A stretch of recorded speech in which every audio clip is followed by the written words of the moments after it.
Hello, my name is David Wohl. On behalf of CME Outfitters, I'd like to welcome you and thank you for joining us for today's educational activity titled A Grassroots Approach to Weed Out HIV and Hepatitis C in Special Opioid Use Disorder Populations.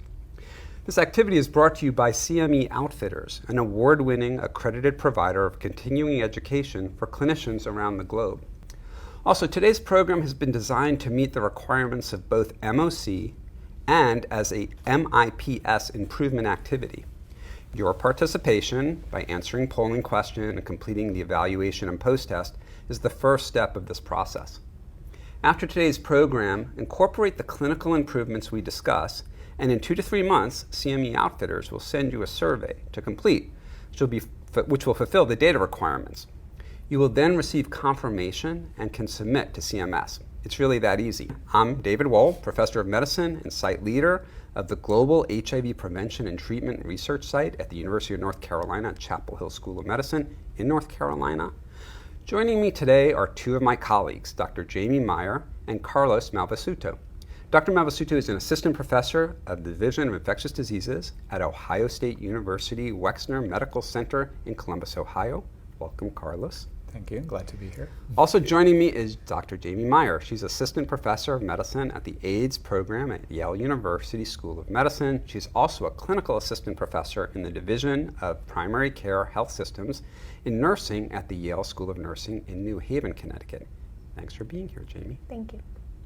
So before we get started, it'd be good for us to understand a little bit more about our audience. And so we're going to have some questions in which we're going to ask you to reply a little bit about your practice.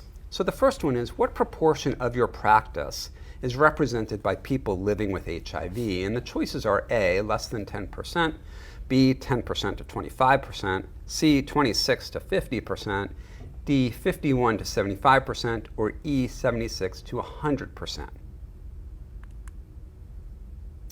Next question is, have you ever written a prescription for hepatitis C therapy? A yes or no?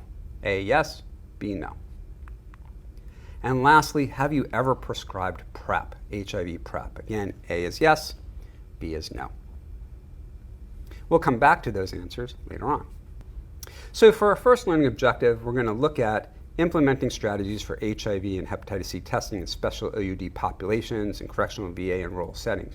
The opioid epidemic has substantially increased the risk of hepatitis C and HIV through injection drug use. There are unique challenges that we face in providing care to patients in this population. In this section, we will address these barriers of HIV and hepatitis C testing within OUD populations and also discuss strategies to improve testing, especially within these special settings, correctional VA and rural settings. So Carlos, I'm going to start with you. I think it'd be great to just have an overview, a little bit of the epidemiology of what we're talking about. Let's start with HIV. So give us where we are today in the HIV epidemic and who's getting infected and diagnosed. Sure. So as the audience probably knows, there are about 1.2 million people living with HIV in the United States currently. And every year there are about between 38,000 to 40,000 new cases of HIV per year. And then when we look at who is becoming infected and what are the risk factors, we see that for males, it is primarily male-to-male sexual contact, which is more than about 82% of new infections. When we look at injection drug use as the main cause of transmission, it's about 4% or so. And then we also have some that have shared risk factors, so MSM as well as injection drug use, which is about another 4%. When we look at females, then it's primarily through heterosexual contact, which is more than 80%. But we also see that there is a significant proportion that is infected through injection drug use, and that's about 14% currently. Now, these are numbers that were given the current opioid epidemic. We're seeing that the proportion of those who acquire HIV through injection drug use may be increasing gradually. And maybe especially among women. Absolutely. That's really interesting. So this is helpful because it helps us understand who's getting infected and how they're getting infected and what the numbers are. 1.2 million, it's a lot of people. 350 million people in the country. It means that 1 out of every 350 million people are HIV infected. When we talk about HIV, we've been talking a lot lately about the cascade, which kind of gives us this big picture. And Jamie, I'm going to ask you to kind of describe this for us, because we talk about, of the people, the 1.2 million, how many know that they're infected, and then all the way down to how many are in treatment and get their viral load suppressed. But we're learning as well that people who inject drugs may not be the same as everyone else with HIV. Can you break that down for us a little bit? Yeah, so we know overall, in the US, of all these people living with HIV, about 86% are diagnosed. And then we have a fall off, right, from those who are diagnosed to about 63% are actually linked to care, 49% started on antiretroviral therapy, and 51% successfully achieve HIV viral suppression. Now, it's a little different by gender, but among people who inject drugs, we see actually a higher proportion are getting diagnosed. They are somehow engaging with healthcare systems enough to get diagnosed, but the fall off then for them to get linked to care, started on treatment, ultimately achieve viral suppression, the cascade overall looks a bit worse. Yeah, it's worse, because if you have more people who are diagnosed and the same proportion get into care, right, that shows you that the step off is the cascade, if you will, is steeper or greater. So that is really concerning, and I think it points to some of the issues. One thing we've also seen is that there's regional, and we'll come back to this time and time again, there's regional differences in all the types of care we're talking about for HIV and hepatitis C. And in the South, where most of the people with HIV now reside, about half, and where half the new cases are, those cases you describe, about half of those occur in the South. We also see that there's racial and ethnic disparities as well that are pretty significant, where we see that among new diagnoses, disproportionate to representation in populations, even in the South, predominantly people of color. So this is a really big challenge for us, and still continues to be persistent for a variety of reasons, some of which we'll get into today and some of which are beyond the scope, but are really important to consider as well when we think about who to screen, where we should be concentrating our screening activities. Right. So I think one illustrative, unfortunately, a notorious example that maybe, Carlos, you can break down for us a little bit is what happened in Scott County, Indiana a few years ago, that I think really brings together really why we're even doing this program. Talking about HIV and hepatitis C. Right. And I think it's very important to consider where are we seeing the new infections and where should we really be focusing and targeting our interventions. So CDC has identified 220 counties around the U.S. that are at the greatest risk of injection drug use associated HIV outbreaks. Now, a very large proportion of these counties are actually rural counties. And then we can see on the map here that there is a large number of these in the Appalachia area. So, for many of my patients from Southern Ohio, for example, and West Virginia. What we see in these cases is there are networks of people who may be using drugs and who are sharing drugs. And in the case of Scott County, rural county in Indiana, in 2014 to 2015, there was an outbreak where in a very short period of time, we saw over 180 new HIV cases. And again, in a pretty small area, right, where typically there are very few new HIV infections. So, this, and when you look at the population, so this was a network of patients who used drugs. The majority of them were hepatitis C infected. Right. But then, in a short course of time, then you saw all these new HIV infections. So this is what we tend to see.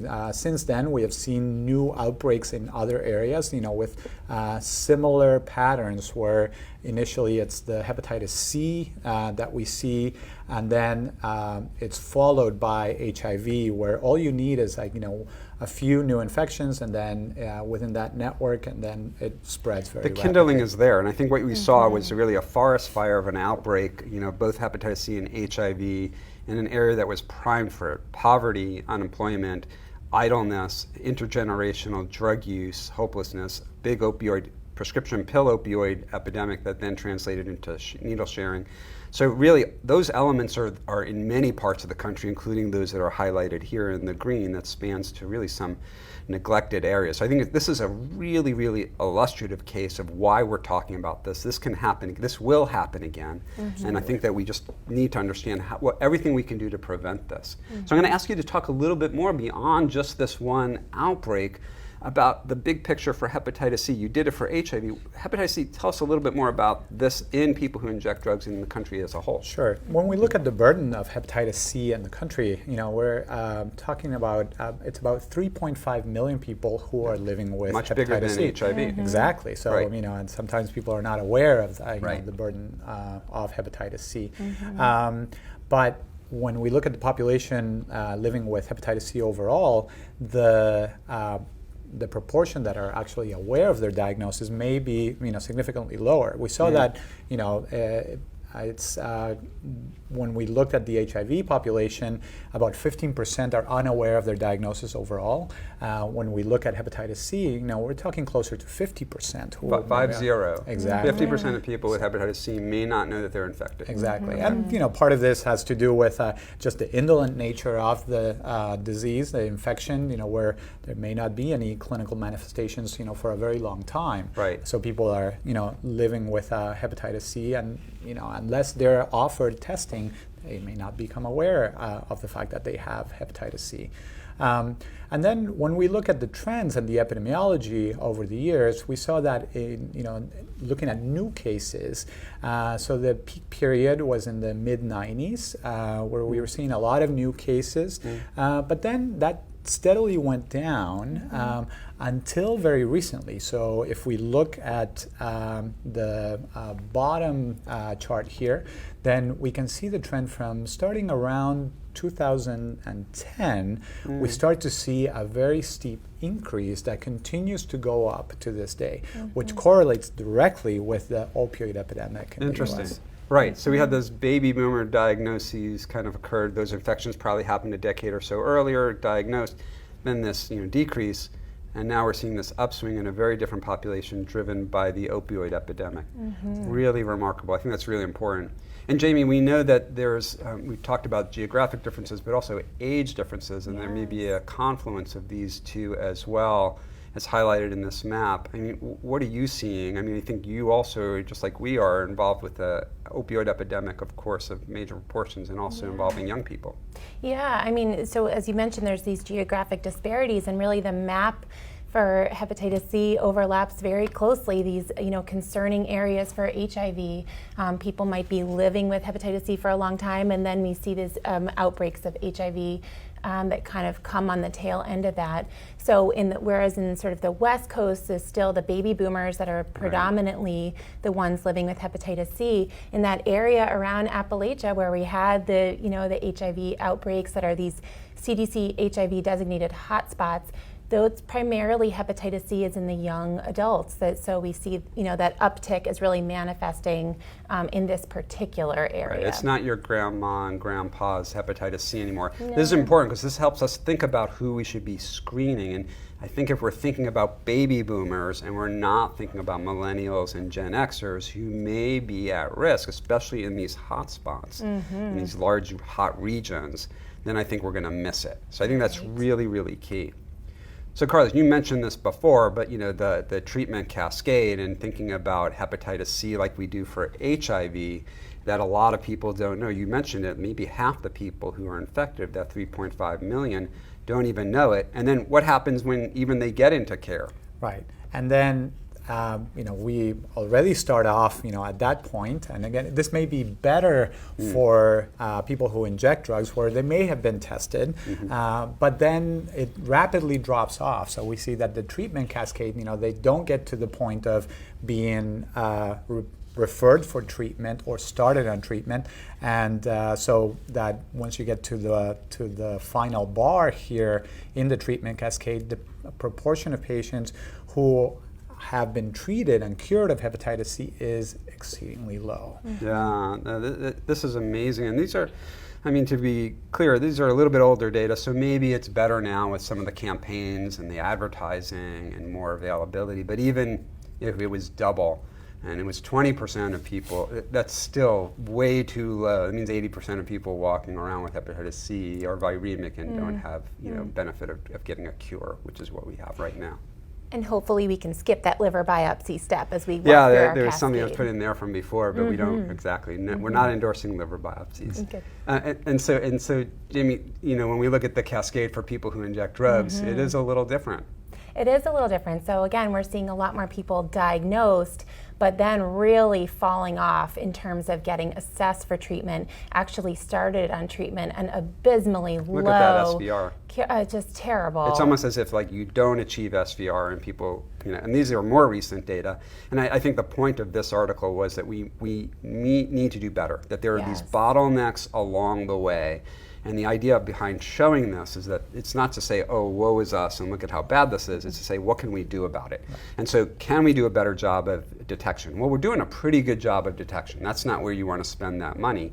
But maybe we could do a better job of linking people into care, getting them there and getting their testing done in an efficient way so that we can start treatment without delaying it, making it go on. 3 months of workup is not what you need to treat hepatitis C any longer, and then getting them in to get treated. And I think there's ways along the way that we can help facilitate this and catalyze it so people can get into care. Absolutely. So screening recommendations. We know that for HIV, they've been out there for a while. Hopefully they're starting to permeate and get a little bit further into the minds of providers, but we know that in primary care we're trying to get pretty much everyone at least tested once. Certainly those who are at higher risk, so people who live in populations where there may be 1% or more prevalence or have risk behaviors, we would like them to get tested more regularly, annually. Carlos, maybe go over a little bit for us the hepatitis C guidelines, because they're a little bit less clear, I think, to people, and they're being changed as we speak. Right. So because of those trends that we saw earlier, particularly for baby boomers, where we had a lot of the hepatitis C was really concentrated in that population, then the guidelines recommended one-time testing for all persons born between 1945 and 1965. So at least one-time testing, and that was clear, as well as a recommendation for screening of all people with risk behavior. So both people who use injection drugs, as well as those who use intranasal illicit drugs, because that, as we know, is a form of transmission.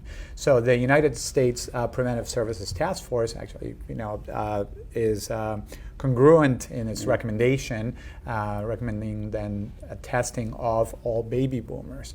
But this is actually now changing, as we saw with the changing epidemiology of hepatitis C and the fact that we're seeing it now in younger adults. Then there is now a new recommendation that is actually up for comments, but that will likely now become the official recommendation, which will then switch that to at least one-time testing for all adults, and that's recognizing that there are people who are injecting drugs who are not just baby boomers, who are younger adults, and also this will also help in that it will reduce the stigma that's attached to possibly to testing, to identifying somebody. If we offer testing to everybody, rather than just concentrating on, this particular population, then, we should be able to improve that 50% that bar that we saw, where only about half are aware of their diagnosis. Especially in those areas. I mean, it's universal, and I get it, but especially in those areas where we're seeing on the maps. If you're working in Appalachia, around Appalachia, Virginia, Ohio, North Carolina, South Carolina, Tennessee, I think they really, even taking it even further to heart, to do more general screening makes a lot of sense. That's really important. People often ask about how do we do screening and how do you interpret the tests, and I think it's worthwhile going over this, even though I think a lot of people get it. With HIV testing, there's been an evolution in the tests, and so I think that has caused some confusion over the years for those of us who've been around long enough to see some of these tests. Right now, we're basically almost all trying to use what we call the combo or architect or duo test. And this is a test that has sort of a sandwich, right, of two different components. One is looking for the antibody to HIV, which is what standard testing has done for, 2 decades, but also looking for an antigen, a protein that's in the virus called P24, and that's expressed early on during infection. So with this test, you can look really soon after infection and detect the presence of the component, the protein component, the P24, and then later on the antibody.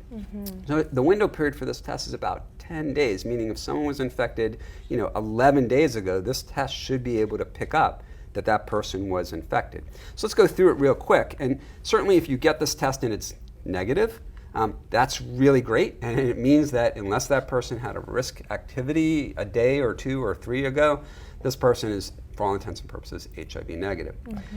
The unhappy path, of course, is if the person's positive. This test comes back positive. And part of the problem with this test is it doesn't tell you which component was positive. It just gives you positive or negative. It doesn't tell you if it's antibody or protein. So we have to do a little bit of sleuthing. And so the way to do that is then you would do straight out antibody testing as a supplement. And if you do antibody testing, you can get one of a few different results, right? So you do antibody tests for HIV-1 and HIV-2, and the HIV antibody test shows positive. Well, lo and behold, that's what the combo test was picking up. It was picking up antibody. This person's been infected for some time, 3 or 4 weeks or more, 3 years, 13 years, we don't know. But antibody's present, this person's chronically infected, not acutely infected. Got it, okay? Same thing if antibodies to HIV-2, it's rarer, West Africa, Caribbean, same idea. Certainly people can get infected with both, pretty unusual, but I've seen it a couple of times. What happens though if the antibody is negative? And this is why this test was designed. So if you do antibody testing, you get an indeterminate or negative result for HIV-1 or 2 antibodies, you really have to start thinking the test was picking up the protein alone. This is picking up virus before the body's made antibodies, and this is acute infection. And you can document this and confirm it by looking for nucleic acids to the genes of the virus. And to do that, you can do a NAT or RNA test. If that's negative, well then this test is completely negative. It was picking up some false positive. Maybe retesting in a couple of weeks would make sense. But in most cases, what you're going to see is that the NAT or the RNA is positive and this person has acute HIV infection.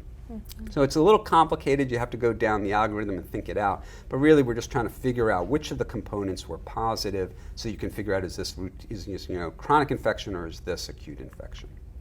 For hepatitis C, antibody testing, it's even a little simpler. And I think that's great with a couple of things kicked in.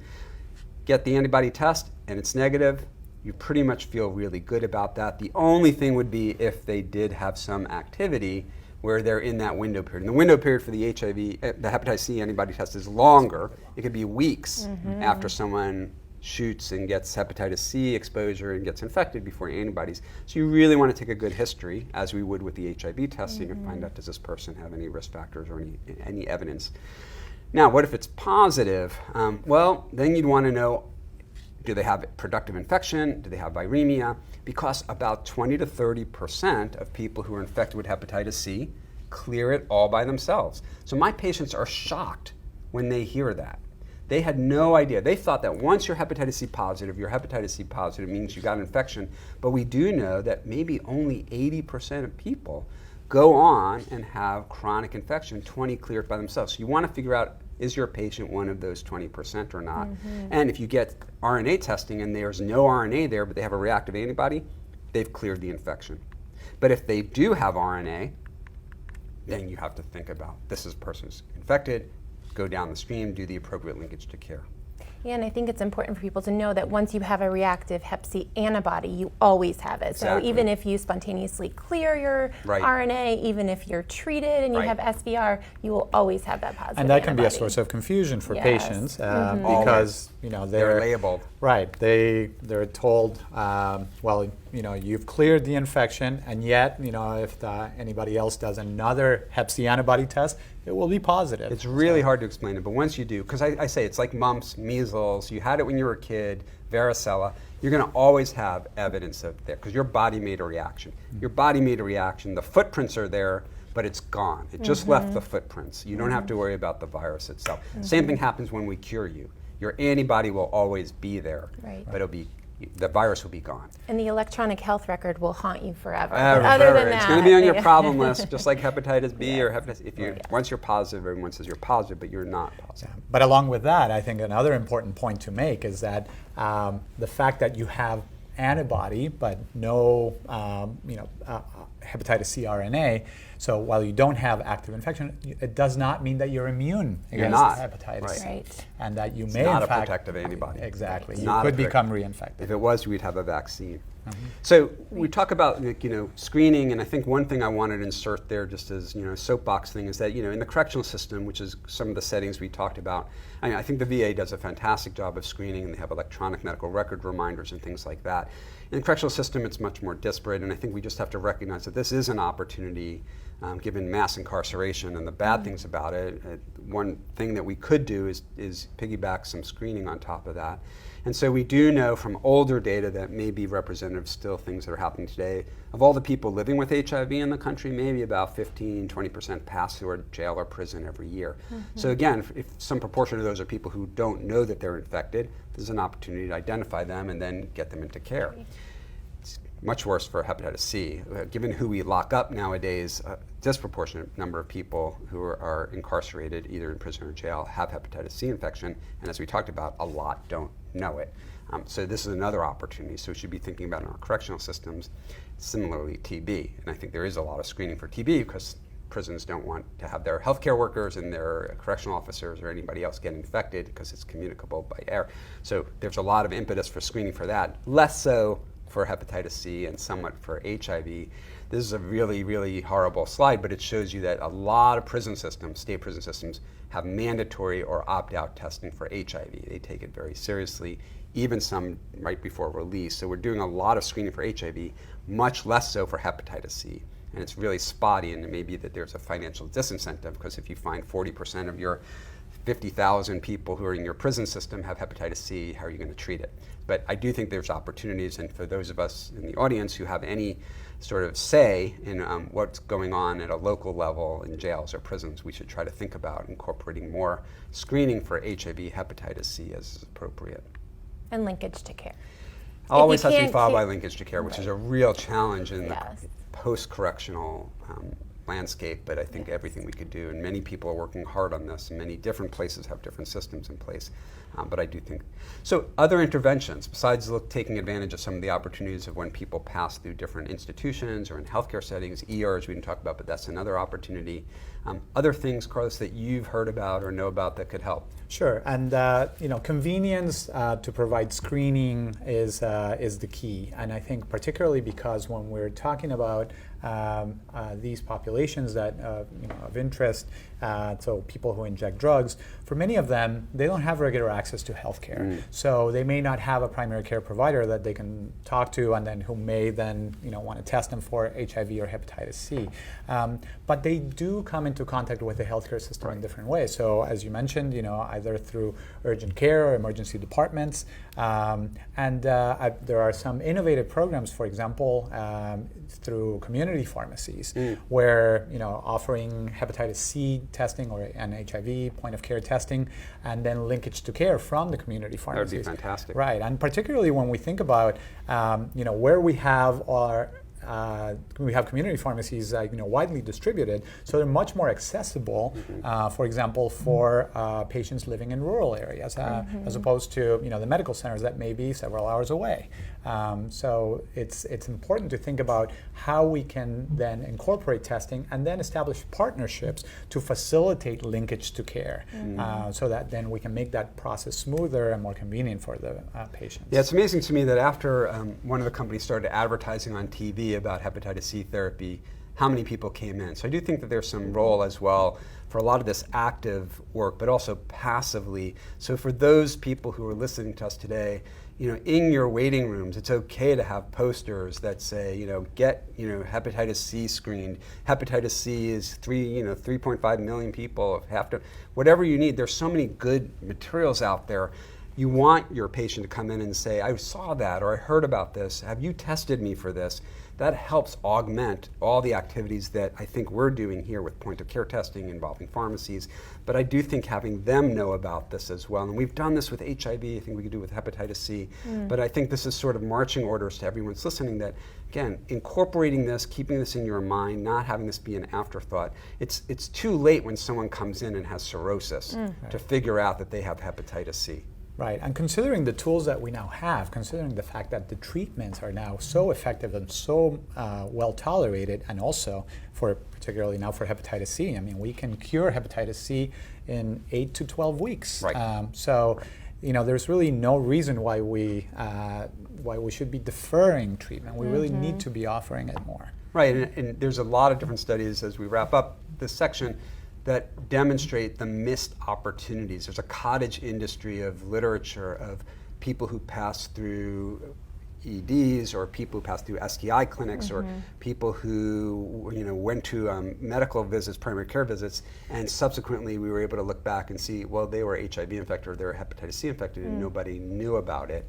And so I think we really do, primary care has a lot on its plate. They only have 8 minutes to see a patient and do everything from seatbelts to antidepressants to blood pressure, but incorporating this in ways that make sense, and I think some of the things that you mentioned here really do help share the burden are great, and I think we have to do more of that. So screening up, trying to get more people into care, understanding more about this, partnering, as you said, with likely partners, pharmacies and others, and really concentrating on the areas that are the hot spots, I think, are some of the take-home messages that I heard, given where we're seeing both of these infections occur, and the role of opioids and the injection drug use issue that we're dealing with in this country so hard. Wonderful. Great. So I think what we'll do is now move on to our second objective.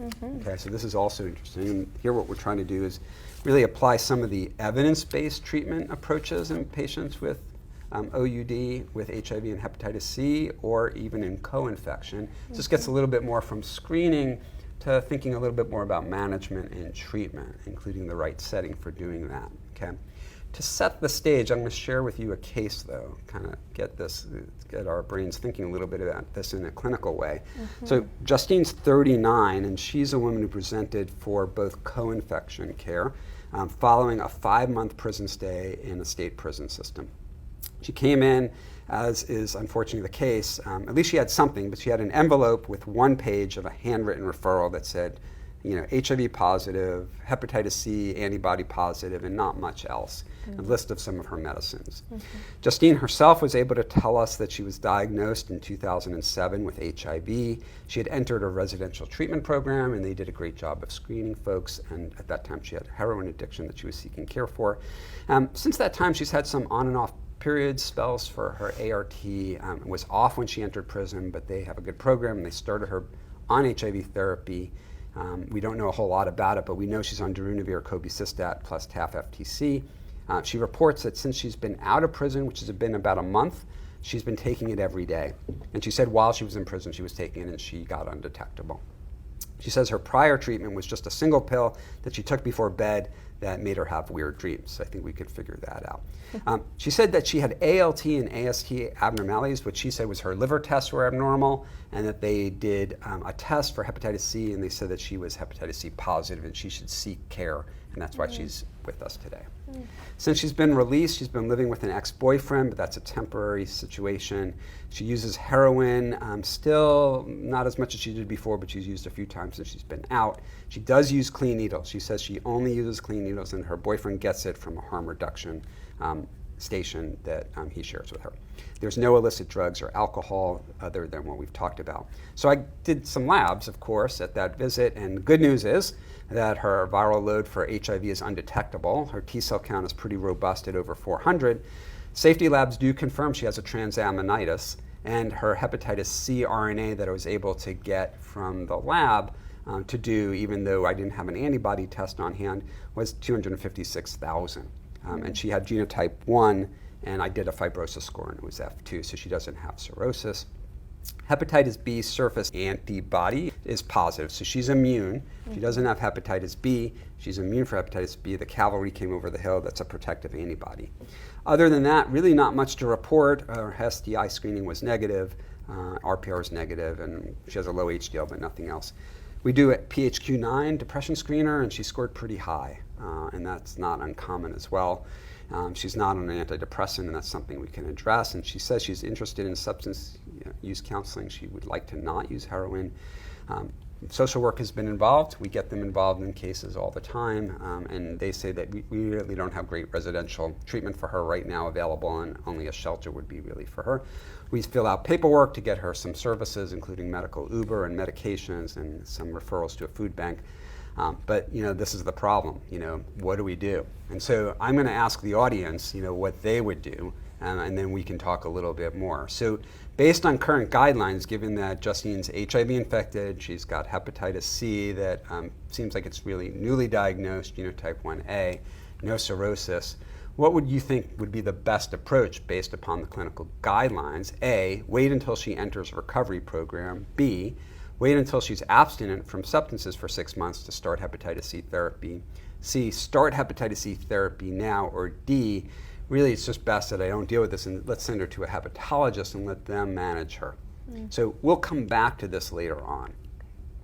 So I think for us as infectious disease providers who don't like people having untreated infections, there's no debate that she needs to stay on her HIV therapy, and there may be ways we could talk amongst ourselves about simplifying her HIV regimen or changing it in some way or another. But it doesn't matter, she should be on HIV therapy, and she is, and that's great. But what about her hepatitis C? And that's the problem. And so, Carlos, if we do go back to those guidelines, we asked the audience, based upon guidelines, what would be the best approach? What would the guidelines say we should do for Justine? Right, and I think it's very important that we highlight and we understand, what the guidelines recommend, what the science points to, as opposed to what we may hear, or sometimes, what we may be restricted in doing because of limitations from our own Medicaid plans in our states. So the guidelines actually recommend treatment for all people with active hepatitis C, chronic hepatitis C. So, and this includes those who may be using injection drugs. So it doesn't matter fibrosis score.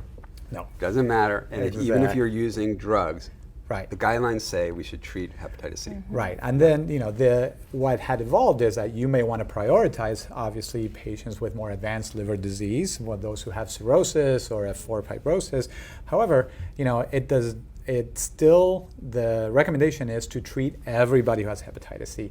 And there is no contraindication for those patients who may be using drugs, who may have a history of drug use or who may be using drugs currently. Because in fact, when we look at the data, we see that with the current direct-acting antiviral options that we have that are so effective and so well tolerated, that even patients who are still using drugs, as is the case of this patient, they are very likely to do well with treatment. And in fact, the vast majority of them are able to achieve completion of treatment and achieve SVR12, and they are cured of hepatitis C. So that is, I think, an important point. And this sometimes, gets, there's some confusion about this. Another concern may be, if the patient continues to use drugs, or they haven't abstained from drugs for a long period of time, then what about reinfection? So are we just wasting the time by treating them if they're going to get reinfected? And when we look at the data, we actually see that the reinfection rate for people who inject drugs is actually pretty low. So then it still points to the fact that it is beneficial to treat patients, and even for when we think about the fact that even if somebody does become reinfected, we will be able to treat, and we don't necessarily burn through our options. It does not mean that treatment will not work the next time. Right, and Jamie, think about this. So it's sort of a circular argument, because if we don't treat, then there's more circulating virus, there's more community viral load. Yes. If we do treat and we lower that person's viral load, or at least some of those people's viral load, there's less virus in the community to be there to reinfect someone and allow them to get reinfected. So if you're worried about reinfection, then really you can make an argument, then that's why we should be treating more. Yes. Because it's, even in the prison system, we talk about transmission of HIV, but if most people in prison, in a prison system, have an undetectable viral load, then it's not as much of a concern. It's not as much of an operative force. So I think, again, the data are proving this, and I'm glad that the guidelines are reinforcing this. I mean, I see this as being really an imperative for public health, that we shouldn't stand on ceremony, and there's pretty good data that people can get on therapy and stay even while they use substances. And it's short course therapy. Right, and ideally we'd wrap it around with harm reduction services and wrap it around with treatment for her substance use disorders, just in general, but also because it's treatment as prevention for transmission of her Hep C. But we can certainly easily get her cured of her Hep C. Why wouldn't we? Why wouldn't we? Yeah. So interestingly, from our survey, 70% of our respondents agreed that they would treat her now with hepatitis C therapies. So I think that's great, and I think that is exactly the right thing to do. That's not to say at all costs, and I think we're pragmatic here. We know that if someone has much more chaos in their lives, if there's a problem with being able to come back to clinic. I have one person I've been working with very hard who's in and out of recovery programs where sometimes he could take pills with him, sometimes he can't take pills with him. That guy, we're trying to work on what's the right timing, and but for most people, just like HIV therapy, I think this is analogous. If people will take their medicine, you have a relatively reasonable assumption that they will, and they're committed to doing it, we should try. And here it's 8 weeks maybe, right? And if you're waiting for your perfect moment to come to start treatment, it's not going to happen. Yeah. So do the best you can and support people's adherence through it. What's also nice is that we have really good medicines, and I think that's changed everything. These are game changers, and there's even pan-genotypic medicines that you've talked about. They play well pretty much with most HIV therapies, as we'll show you in the next slide. So again, shorter course therapies, minimal testing, we're starting to play a lot now in some of our facilities, mental health and substance use facilities, with just treating people while they're there, and to save costs, really not even doing a genotype if we're going to use a pan-genotypic regimen, and doing minimal touch because it's so safe. We could do minimal touch type things. Right, and now because these are treatments that are so effective, we're looking at their cure rates that are 95% plus. So it's almost a guarantee. Once you start somebody on treatment, when you get them to that point, you will most likely cure their hepatitis C. So with such effective treatments that are so well tolerated, and now with such much shorter courses, then this doesn't have to be prescribed by a specialist anymore. Primary care people can do this. Exactly. It's something that has been shown. There's several demonstration projects around the country that have shown that primary care, this can be done in primary care clinics. Now there are some restrictions still, but that don't reflect the science. In some states, like for example in my state, the requirement is still for a specialist to prescribe treatment. But if we're thinking about how do we get treatment to those patients who may live in rural areas, who may not have the ability to get to a specialty clinic so easily, then we really need to consider and bring it down to being able to provide treatment from primary care providers. So bottlenecks that are structural as well that we have to battle.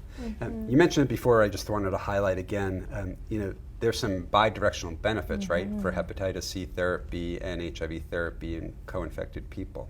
Right, yeah, we know that people who have hepatitis C and HIV co-infection, their HIV can progress faster, potentially their hepatitis C can progress faster to end-stage liver disease and associated morbidity, mortality. So all the more reason to treat both. Right. And thankfully with Hep C, we have a cure, right? So this comes up a lot. People say, but what about the drug interactions? And this really was a problem just a few short years ago, and I think we had some problems with some of our boosters and TDF, but we're learning that more and more we're using medications that don't have boosters, that we can use them, they're potent, they have high barriers to resistance, and it's a new era. So I like this chart because really you don't have to look at the words, you just have to look at the colors. And green means okay, you're good to go.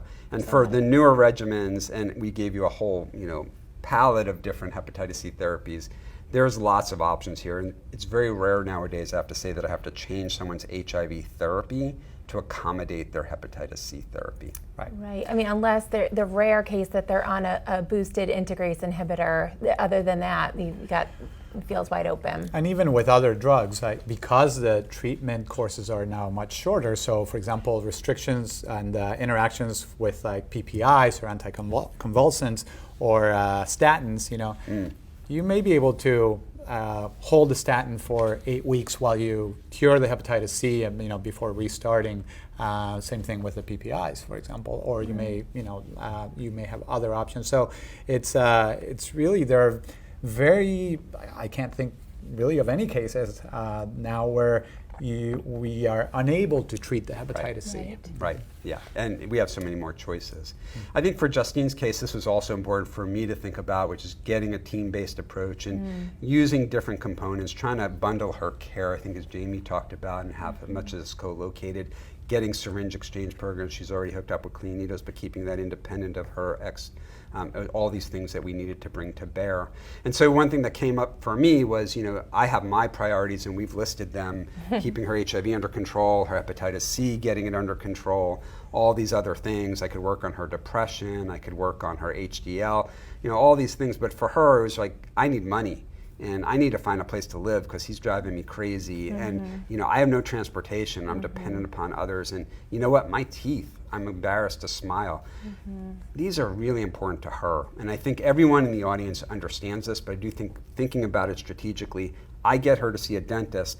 Believe it or not, that could have a big impact on whether or not she completes her hepatitis C therapy. So we might say, oh, this person injects drugs, this person isn't reliable. But if we do the right thing, if we plant the seed in the right soil and nurture it the right way, we will have growth. I think there's these things that we don't learn in textbooks that could really make a big difference too. And they're not evidence-based, but I think they're pragmatic and logical. And even buprenorphine treatment, and I think this is really important. In New Haven and other places, they've really spent a lot of time thinking about MAT and how even co-locating MAT can help hepatitis C adherence. I mean, absolutely. It would be great to give people one-stop shopping, right? As opposed to having to go around to all these different providers. So I think this data really shows that people who are sustained on buprenorphine treatment for at least 6 months are more likely to get into Hep C care and get treated and everything else. Drug treatment is stabilizing for lots of reasons. This shows here it's stabilizing and that it gets people into care. And it gets people into care, and it's a hook that we could use. That's right. These are really interesting data that as we end up this section, I just wanted to go over, because this is it's hard to find great data about barriers to care. And this is regional, this is in Seattle, but it's looking at folks who came into this care system and had barriers to getting their HIV care. And a lot of what people reported were structural. And again, this is something that's a little bit out of their control, right? A lot out of their control, not having insurance, trouble getting to appointments, no transportation. There were at least one healthcare organization barrier as well, which is like homelessness and using drugs and, didn't feel like they needed to see a doctor. We also know that patient satisfaction matters a lot when we talk about, the provider experience, with the patient, or the clinic experience overall. People who are more satisfied with their clinics, if you're nicer to them, and not just the people in the white coats, but people at the front desk, the people who answer the phone. This makes a difference. And again, this sounds touchy-feely, but it can be very impactful when you see that people say, I don't go back to that clinic because I don't like the way that they treated me. I have patients that I refer to specialists who will not go back to that specialist because they didn't like the way. So same thing can happen to us in our clinics. And again, it's a front desk all the way through to the back exam room that we really need to be thoughtful about. How do we create cultures, environments where people are accepted, whether or not they're men who have sex with men, people who inject drugs, trans, whatever person comes into our door, they should feel welcomed and accepted and know that they matter. And when we transmit that to people, the likelihood of them coming back is much higher. And I think that's really an important point that we sometimes miss. Other things that I've read about and that you guys know about too are things like this, data to care. This in principle makes a lot of sense, and there's some places that are doing it better than others, but there's a lot of big data, right? So people in the state, the departments of health, they know oftentimes who's getting viral load tested and what CD4 cell counts are being reported. And we're trying to work on ways, and others have too, where if you see a viral load done 2 to 3 times a year and all of a sudden it's not being done in that person, are they out of care? And having strategies to find those people. This is a pretty potent model, and people are working on it. Different states have different approaches. Also biological approaches, right? So we're gonna see changes in therapeutics, both for HIV and hepatitis C, that may make it even easier to keep people on medicines, get the outcomes that we're caring about, right? It's almost taking a page a little bit out of contraception. Yeah, I mean, all of the first-line HIV regimens now are single tablet regimens, right? Once daily, that are relatively easy to tolerate. But the idea, coming down the pipeline of long-acting injectables that really overcome that adherence challenge, especially for people who inject drugs, can be such a problem. Yeah, and even with hepatitis C, I wouldn't be surprised if we start to still see some innovation where even shorter course therapies. Yeah, there are actually several trials now looking at courses of 6 weeks and even 4 weeks, and we're looking at treating acute hepatitis C with shorter courses as well. So there's a lot of exciting developments. Well, this has been great. Okay, well, let's go on to our third and last learning objective, and this is identifying patients with OUD at high risk for HIV infection who are candidates for HIV prevention strategies, including especially for PrEP. So Jamie, there's a lot of tools in the toolbox when we talk about HIV prevention. How about for people who inject drugs? Yeah, again, a lot of tools in the toolbox, a lot of highly effective evidence-based strategies to reduce the risk of HIV among people who inject drugs. And as we mentioned, they're kind of a key target population in the HIV epidemic. So one, I'll start at the bottom, is sort of the treatment for substance use disorders. We mentioned the buprenorphine piece, but medication-assisted therapy for opioid use disorders really is effective HIV prevention. If people are getting their opioid use disorder treated and they're not injecting, they're much less likely to acquire HIV. We already talked about sort of the importance of HIV testing, hepatitis C, and sexually transmitted infection testing. Importantly, the tests turn out positive, we got a link to care. Right. And that is also a prevention strategy. Syringe service programs.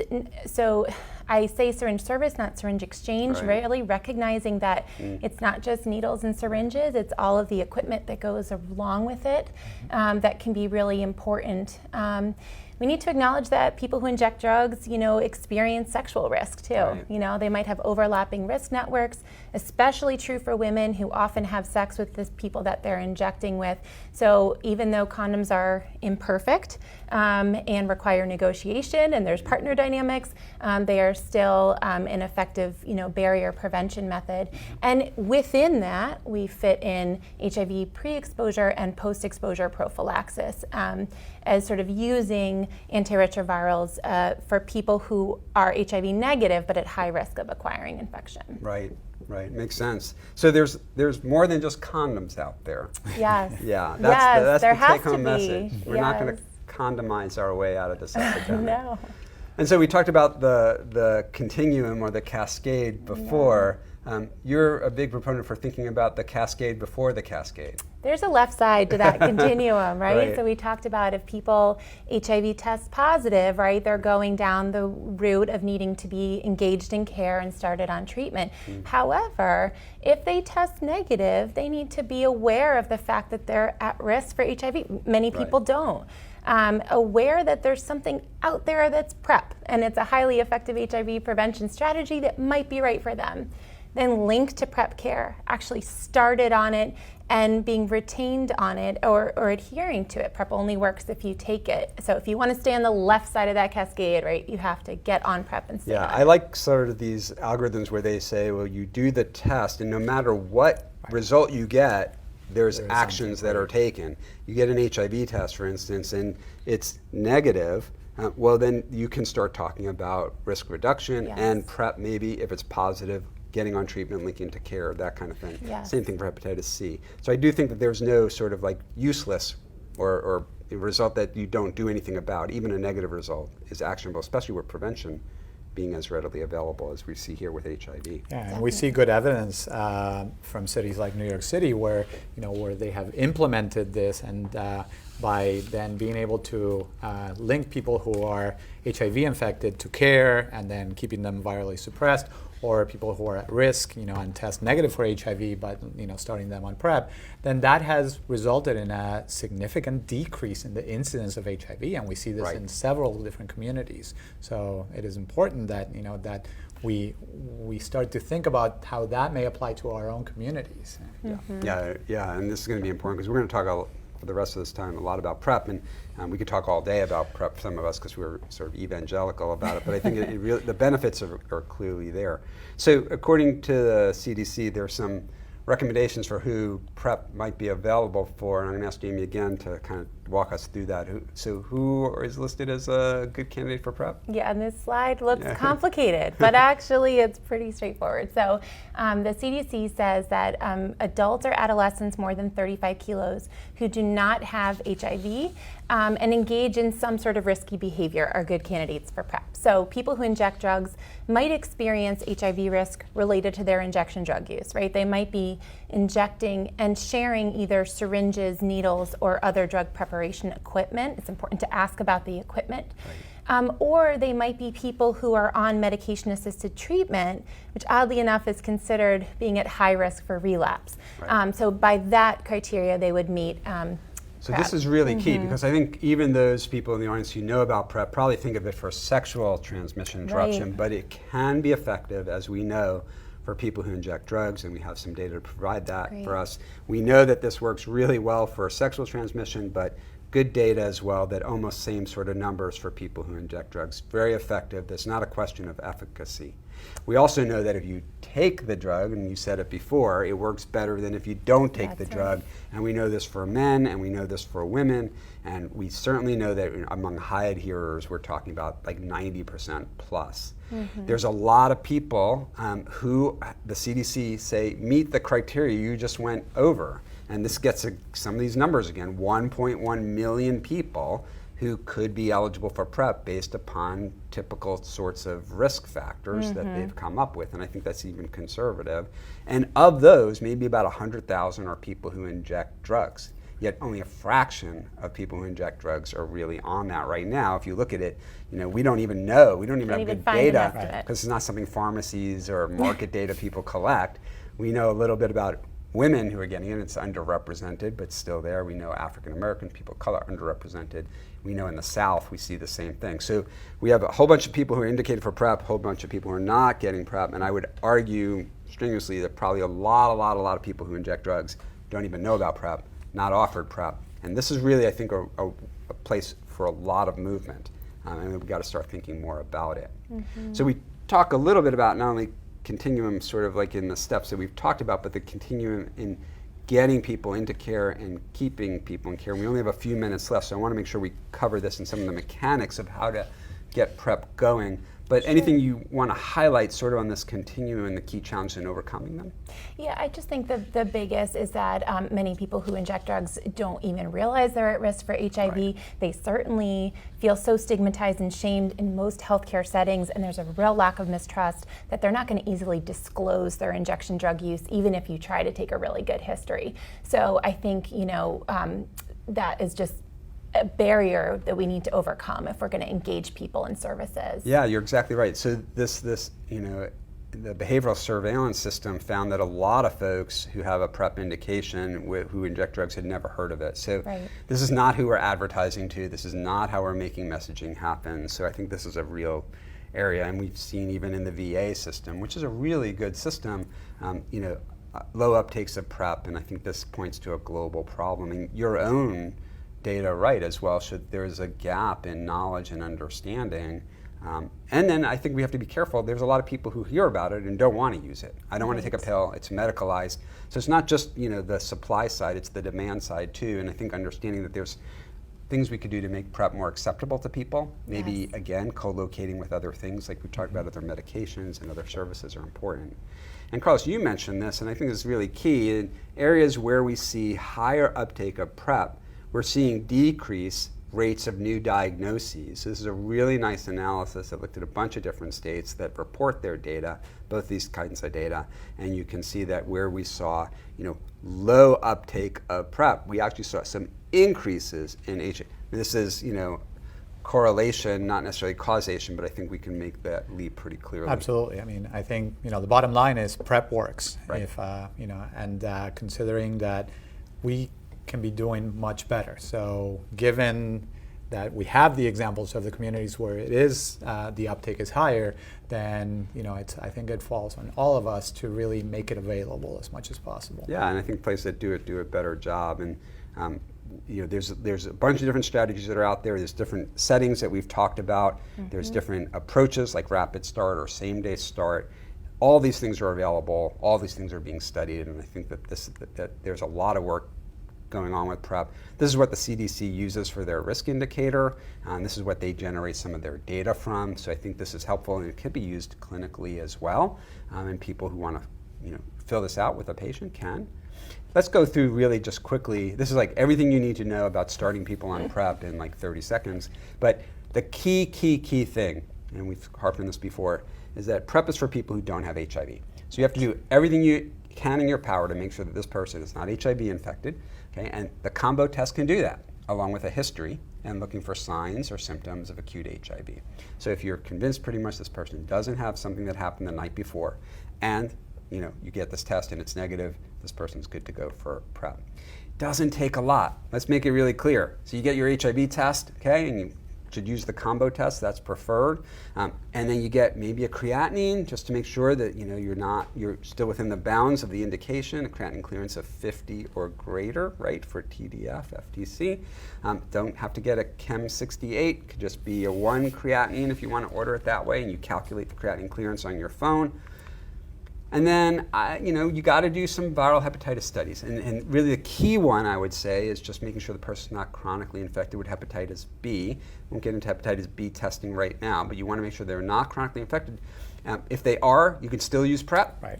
Perfectly fine. Just realize now you're treating hepatitis B, because TDF and FTC both have activity, and TAF as well, against hepatitis B, and TAF will probably be available soon for treating as PrEP.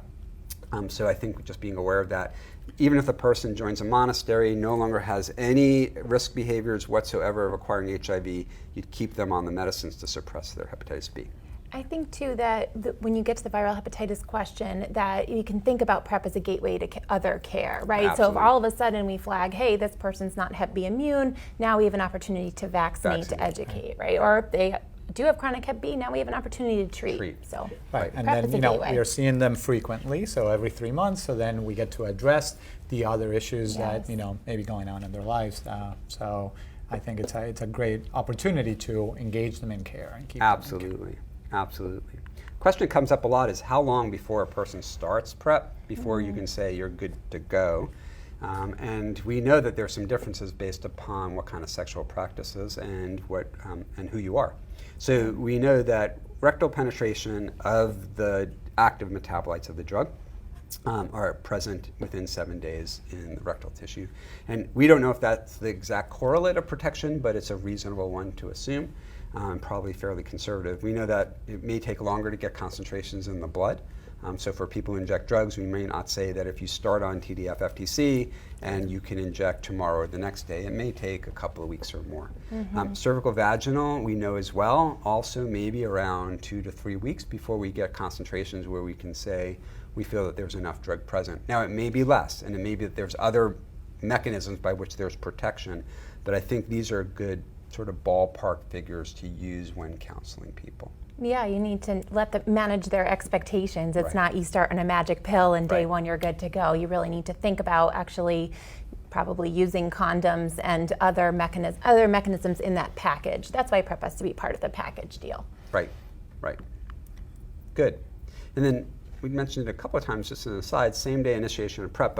This is kind of catching on, and I think it plays into this, well, why would I wait to get this kind of thing? Any experience with this or thoughts? Yeah, so this is kind of a hot topic. It's sort of a cool idea. This is a study shown here from an STD clinic in the Denver metropolitan area, where they basically screened all comers, 500 people within a certain frame for whether or not they had PrEP eligibility. Everyone met with a patient navigator on site, that day to help with eligibility benefits and insurance. They had a pharmacist on site that delivered them a 30-day starter packet right there, and showed that actually 78% ultimately, or 78 individuals ultimately, well, about 78%, ultimately followed through within 28 days of seeing a PrEP provider. So this was all MSM. This is 100% non-Hispanic white. Wait to see how it gets borne out among people who inject drugs. Rapid Start has this balance, and I think it sends a signal that this is urgent, where you don't have to wait, you don't have to procrastinate. There's no loss to follow up. You do it, and I think it is a hook that brings people back if they get a medication as well. And we're seeing that with HIV therapy. Right, and it allows us to then use those windows of opportunity at the time when the patient is paying attention. The person realizes, okay, I'm having that discussion about risk, so this is the time when maybe this is right for me, and maybe I should go on PrEP, and this is being offered right now, so I can go ahead.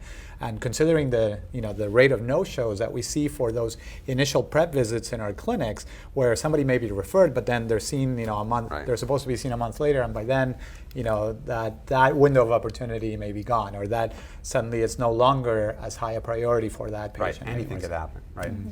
So this is as our wrap up. In quality assurance, we talk about our SMART goals. Things that are specific, measurable, attainable, relevant, and timely. And I think I've heard a bunch of these today, and I think they're important. So, implement strategies to improve HIV and hepatitis C testing within clinical workflow. People should be thinking to themselves, how do I do that? I'm doing it. How do I do it better? Mm-hmm. Okay, and that's number one. 2, apply guideline recommendations to optimize HIV and hepatitis C treatment. We are very fortunate to have guidelines that are thoughtful, well-written, and up-to-date in HIV and hepatitis C. Mm-hmm. Not every disease state has that, and people are left just in the wilderness doing the best that they can. And we are very fortunate. These guidelines are great. You can quibble with them. You can tell us that their graphics aren't good, or there's too many tables or too many references, but they are very useful, and I think they should be adhered to unless there's a really good reason not to. 3, implement best practices to promote linkage and retention of care. Hard to do. Easy to say, hard to do. There's not a lot, we just went over it, not a lot of evidence-based programs for interventions for linking to care. It deals with structural issues. We have to work on accommodating people, meeting them where they are, understanding their priorities, understanding their barriers. Lastly, develop strategies to improve PrEP awareness and uptake. We're doing that now.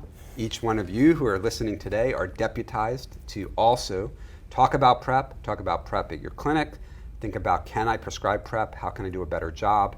We didn't go into the every 3-month thing, but it's pretty simple. Every 3 months, you're just doing STD testing, making sure they're not HIV infected. You can do it. If you can do diabetes therapy, which completely overwhelms me, you can do this. If you can do contraception, you can do this. It doesn't take much. Reach out to help. There's lots of help to learn how to do this. And then talk about it among family members, among colleagues, because there's a lot of people out there who don't know about this. I talk to taxi drivers about it. They ask me what I do, and they're surprised that there's a pill that prevents HIV. We want to be so that you can get in an Uber or Lyft and the person knows that already. So this has been really fantastic. And I just feel like this has just been fantastic for us to talk about and go over today. And we covered a lot of ground in a relatively short period. Mm-hmm. And I want to also thank those who are listening in today and joining us. And I encourage you to visit CME Outfitters' website. And there you'll find a comprehensive list of a bunch of clinical resources, additional educational activities, both for providers and also for patients. So CME Outfitters is now on YouTube, so check out the activities and patient education there. It's time to turn the program over to you. Okay, so we've gotten a bunch of great questions. Great. Thank you to the audience members, the viewers, for providing these, and we'll try to tackle the ones we can. So we talked about Rapid Start, and I had this question too, because I'm not a big Rapid Starter. But I can understand the push for it. So when we talk about Rapid Start for PrEP, tell me a little bit about, what labs, how do you do that? Like, how did they do it? We just said we want to make sure people are HIV negative, and we want to make sure they basically maybe or maybe not have decent renal function, or we could roll the dice and say you probably do, and the hepatitis B thing. So Tell us how Rapid Start works for PrEP. If you're going to do it same day or near same day without laboratories, how does that work? Yeah. So to be clear, I don't do rapid PrEP, but and the data's believe you really, do. but yeah, but I can talk about it. Yeah. And the data's really emerging on that. So in that particular study, they did point of care HIV testing, right? Check the box. The person, just as you mentioned, the person does not have HIV. They did an acute symptom screen. Anyone who had acute symptoms, So they could send out do a for rapid test, understanding the rapid test limitations. Yes. But okay. Then they sent people out for a litany of baseline labs. Okay. While they were waiting for the labs to come back, they gave people this 30-day starter pack. They were meeting with a patient navigator. I think that patient navigator, that continuous contact is really important, so that if the labs came back abnormal, they could then call the patient back and kind of update them. As you mentioned, it's relatively unusual to be walking around with undiagnosed, severe kidney disease, chronic kidney disease. So also, we know that if people are briefly started on a tenofovir-based PrEP regimen, and it impacts their renal function, that's reversible when we stop the tenofovir. There's also the concern about hepatitis B, just sort of knowing what we're dealing with potentially before we start PrEP, because they could experience Hep B rebound if if they were stopped suddenly off PrEP. So that was why it was really important for the patient navigator to call people back for the test results. But it wasn't a prerequisite to wait for all the labs before they got their starter pack. Yeah, and the New York City Department of Health actually presented data on the rate of contraindications, or the patients who were started who then would have had, for example, poor creatinine clearance that then would have required them to stop, and it was very, very low. Yes. So really, which again supports the idea of the vast majority of patients who would be offered Rapid Start are they would do perfectly fine on PrEP. Yeah, that's great. So I think key thing is probably little harm of giving a month's supply of TDF FTC, even in the worst case scenario, which is pretty unlikely. So in a lot of these Rapid Start programs, there's this risk-benefit tilt towards, well, we're trying to get people on it. We understand there may be some small risk of people having acute HIV or having a contraindication, but that seems to be pretty low. And we're going to get the test back pretty quickly because we are going to draw it, and we have good contact information on you. Right. Perfect. And it's emerging data, right? It's the emerging. guidelines still say do a bunch of baseline tests before you start PrEP. Let's keep on PrEP for just a little bit, and then we'll shift off PrEP. So people who are listening, we're not going to just only talk about PrEP. Question came up about bone health and PrEP, and do we need to be doing baseline scanning, and are some agents better than others? So this is a really important conversation we wanted to cover that we didn't cover very much of. So bone health and TDF FTC for PrEP, and are there alternatives?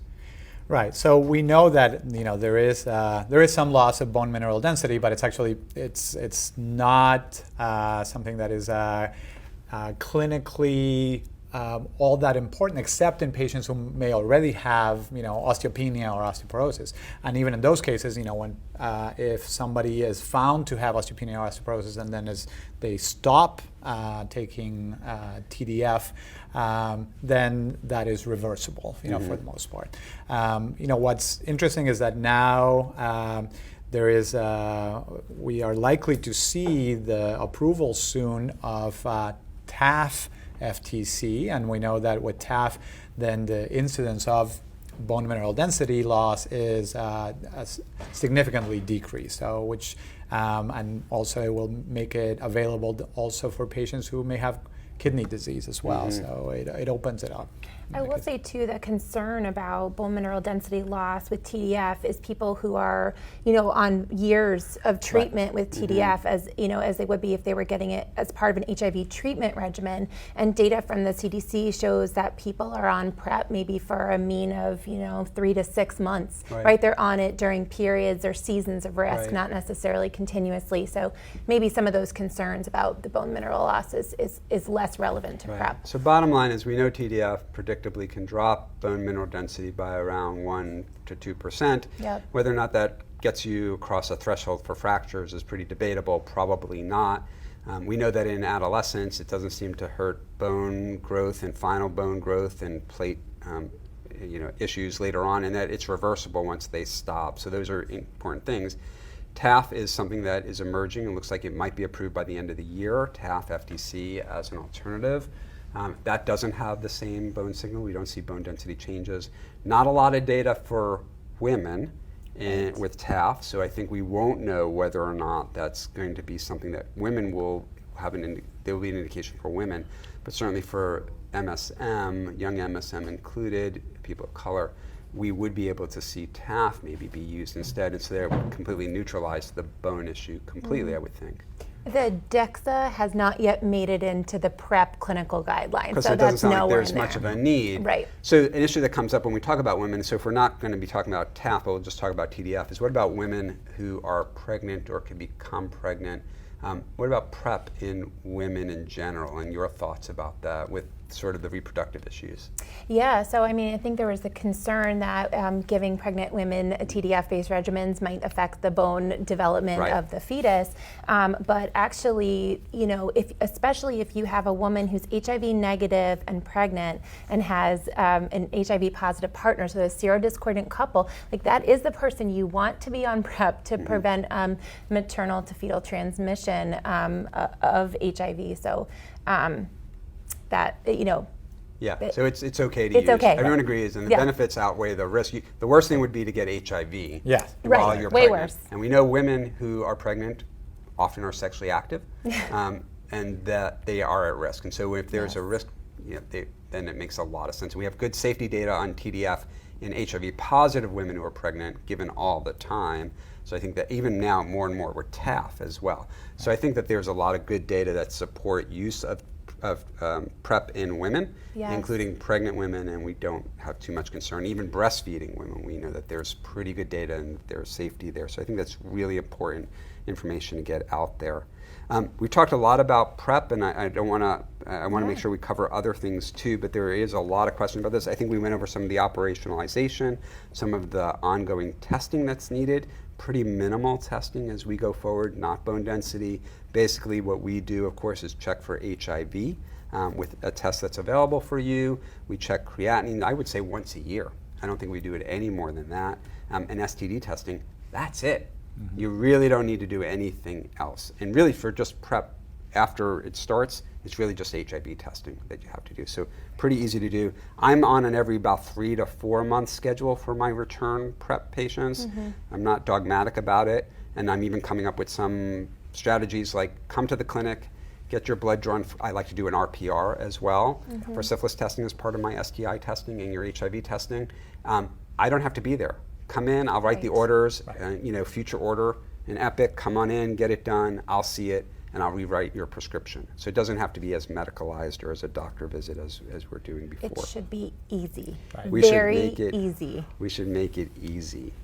But I think the frequency of the STI testing is important because we know that for the population on PrEP, there certainly is a high incidence of STIs. But the good thing is that because we are then testing them every 3 months, then we are able to pick up those new STI infections and able to treat them quickly. Yeah, and there's been a big debate, and this was one of our questions too, about is there a risk compensation and do we see more STIs? Data have been kind of a little bit, maybe a little bit all over the place here. There's some epidemiological data that correlate increases in STIs with availability of PrEP. Looking closer at some of those data, I've become more convinced that a lot of those trends were already happening before PrEP. So there's something more going on. Does that mean that PrEP doesn't contribute at all? I think in the Kaiser data that you talked about in San Francisco, where they do have a big PrEP program, it's what you expected. Overall, on average, they used the PrEP in people who already had high risk and who had a lot of STIs at baseline. Now, there were some people that you saw more inhibition and some people who you saw more disinhibition. Some people started to practice more safer practices and some people not so. So I think it's going to be, on whole though, we do believe that most people taking PrEP are people who are already engaging in risk behaviors that would lead for us to see STIs. This is a big topic of debate, but I don't think that it means that we shouldn't use PrEP because there's going to be an increase in some sort of bacterial STI. That's not what we're seeing. So I think that that's an argument that we should just be careful about making and understand what's going on. All right, so let's see some other things that we can talk about in addition to prep, people did have some questions about hepatitis C, and a big problem, of course, is substance use co-occurring with hepatitis C, and we've talked a lot about how we can engage people in care and localizing care. One question was, is the reinfection rate that you talked about as far as hepatitis C due to the fact that they have antibody? So maybe we should clarify that again. Okay. About hepatitis C and reinfection. Right. So yeah, and this is a point of confusion that for patients and even clinicians, and we know that it's perpetuated because once that we have that as a problem in the electronic medical record, then it remains so. So the hepatitis C antibody, after somebody has been infected with hepatitis C, whether they clear on their own or through treatment with direct-acting antivirals, that hepatitis C antibody will remain positive for life. It's the hepatitis C RNA that tells us if it's present, if it's whether there is active infection or not. So the reinfection is not really related to the hepatitis C antibody, but the way to check if somebody has been reinfected after they cleared, first time, is to then check the hepatitis C RNA. So we don't, if somebody cleared, again, because they were treated or because they cleared spontaneously, then we would check a hepatitis C RNA. Because if we check hepatitis C antibody, it will be positive again, of course. So, and that doesn't mean that they're reinfected. It's the hep C RNA that we need to check. Right. And importantly, that hep C antibody, which stays positive, as you said, for a long time, is not protective against future reinfections. Yes, exactly, and that's a very important point. And we don't have a vaccine, and in this case, the hep C antibody, as you said, is not protective. It does not then, and it's important to let the patients know that if we treat them or if they clear on their own, that if they engage in behavior that could get them reinfected, that could happen. That risk doesn't go away because they have a positive antibody. Right. Very good. One quick question, and then I'm going to move on to another topic that we're going to end with. So one question is about emerging HIV care that'll be more simplistic.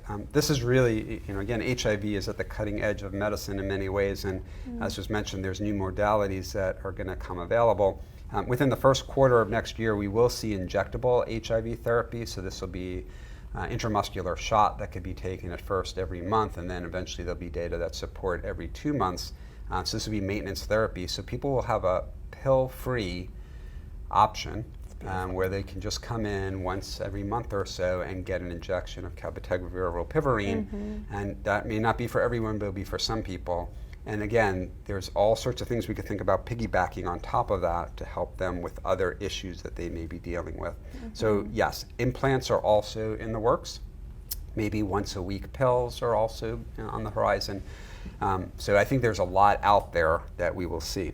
I do want to mention, and I think there's a couple of reasons sometimes we talk about things even if we don't have a good solution. And we haven't really talked about stigma, we haven't talked about racism, we haven't talked about structural issues. And while some of it was sort of a thread behind some of what we were talking about, I do think it's important to acknowledge that much of what we're dealing with does have to do with stigmatizing issues, including homophobia, HIV, people being discriminating against people living with HIV, or even hepatitis C, although less so with hepatitis C, I've noticed. Certainly people who inject drugs, people who've been incarcerated. These are really tough issues. And I think what we're saying is we don't have a solution for that, but how do we deal? And what I talk about sometimes with my patients and my colleagues is I can't change the toxic environment necessarily, although I might try, but I can try to help inoculate my patients from the toxins in the environment. And those toxins are prejudice, poverty, racism, injustice. And so as much as we can empower people, and that's why I harped on, what was Justine's priorities, and maybe dental care and being free from her ex-boyfriend, or how do we make the front desk welcoming to our clinics and not cast an eye or shade on people who come in who look different or dress different or have a different gender identity. So I don't have answers. I don't think that there's any great interventions out there. And there's studies that have been done looking at different aspects of this, but they're pretty usually focused or localized. And I don't know if you guys in our last, we have about another minute. Any thoughts about overcoming some of those big ticket items that we really haven't talked about? I'll start with Jamie and then we'll go to I think, two quick things that I would say is, one, I practice not in my house. That, you may have experienced stigma and shame about your substance use in every other healthcare environment you've ever experienced, but not in my clinic, in my office. And I feel really strongly about that. And so people should feel that they have really a patient-centered medical home that integrates care for them. And the second piece is there is evidence for increasing awareness among medical students and among trainees, developing out education. Start them young, right? So that they don't squirm when they ask about injection 30 seconds left, Carlos. Sure. And I think we talked about some of the ways in which we reduce that stigma. So the fact that now, for example, the guidelines and the recommendations for screening for hepatitis C will change, where we're not targeting just one group. Now we're saying, because of how widespread this is, every adult should be tested for hepatitis C. You make it universal. Right. Don't single people out. And follow the science. Like we said before, I